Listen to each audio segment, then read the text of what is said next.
Hello friends, welcome to my channel. இன்றைக்கி நம்ம bachelors ரொம்ப ஈஸியாக செய்யக்கூடிய ஒரு நான்வெஜ் தான் பார்க்க போகிறோம். நான்வெஜ் சமைக்க தெரியாதவங்க கூட இதே மாதிரி செஞ்சிங்கன்னா பர்ஃபெக்டாக வரும்.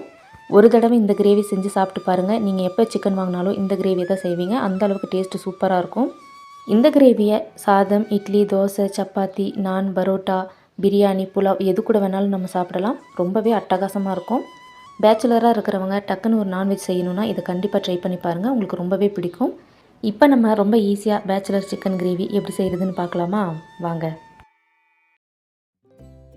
கடாயில் 3 டேபிள் ஸ்பூன் எண்ணெய் சேர்த்துக்குங்க.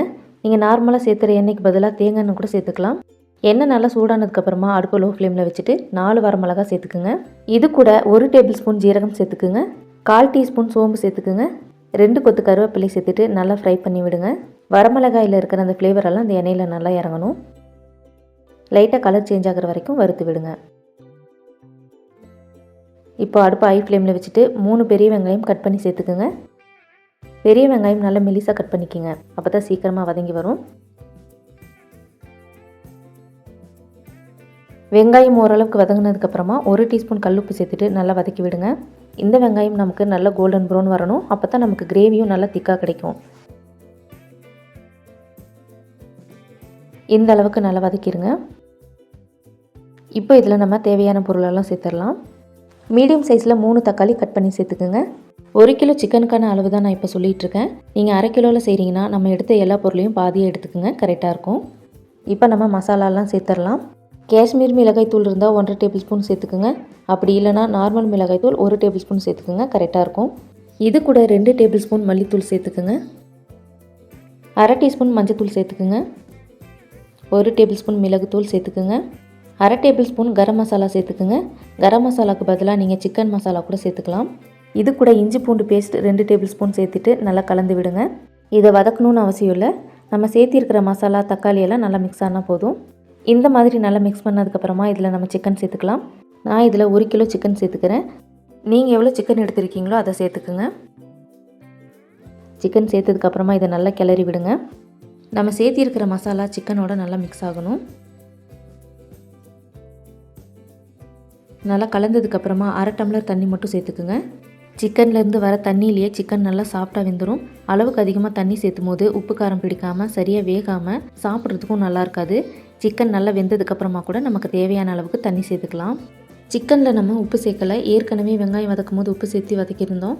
இந்த சிக்கன் நல்லா கொதிச்சதுக்கப்புறமா உப்பு காரம் செக் பண்ணிவிட்டு அப்போ தேவைப்படும் போது நம்ம சேர்த்துக்கலாம். இது நல்ல ஒரு கொதி வர வரைக்கும் மூடி போட்டு மூடிட்டு மீடியம் ஃப்ளேமில் வச்சுருங்க.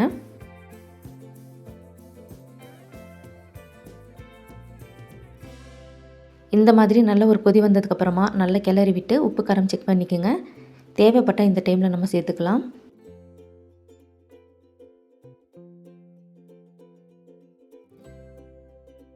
இதை நல்லா கலந்து விட்டதுக்கப்புறமா மீடியம் ஃப்ளேம்லேயே மூடி போட்டு மூடி வச்சுருங்க.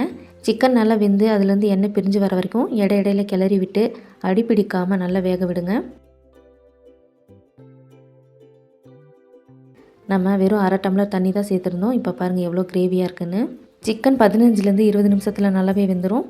நம்ம ரொம்ப நேரம் வேக வைக்கணும்னு அவசியம் இல்லை.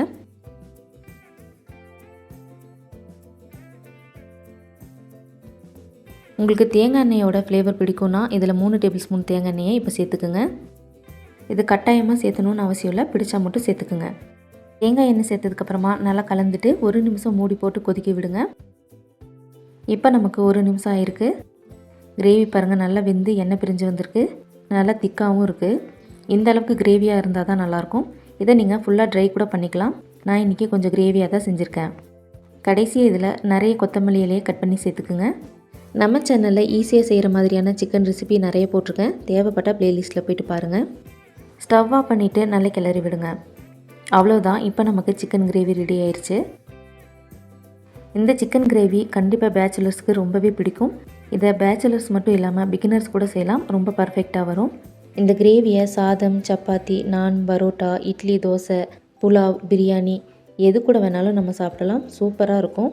சிக்கன் வாங்கினீங்கன்னா ஒரு தடவை கண்டிப்பாக இந்த மாதிரி ட்ரை பண்ணி பாருங்கள். உங்களுக்கு எல்லாருக்குமே ரொம்பவே பிடிக்கும். இந்த ரெசிபி உங்களுக்கு பிடிச்சிருக்குன்னு நினைக்கிறேன். பிடிச்சிருந்தா செஞ்சு பார்த்துட்டு எப்படி இருக்குன்னு கமெண்ட்ஸில் சொல்லுங்கள். மறக்காமல் உங்கள் ஃப்ரெண்ட்ஸ் அண்ட் ஃபேமிலிக்கும் ஷேர் பண்ணிவிடுங்க. நம்ம சேனலை சப்ஸ்கிரைப் பண்ணாதவங்க சப்ஸ்கிரைப் பண்ணிக்கோங்க. பக்கத்தில் இருக்க பெல் ஐக்கானையும் கிளிக் பண்ணிவிடுங்க. இந்த ரெசிப்பியில் வர ஒவ்வொரு பொருளோட அளவையும் நான் டிஸ்கிரிப்ஷனில் கொடுக்குறேன். மறக்காமல் செக் பண்ணி பாருங்கள். இவ்வளோ நேரம் நம்ம வீடியோவை பார்த்ததுக்கு ரொம்ப நன்றி. இன்னொரு சூப்பரான இன்ட்ரெஸ்டிங்கான ரெசிபியோட வர வரைக்கும் பாய்.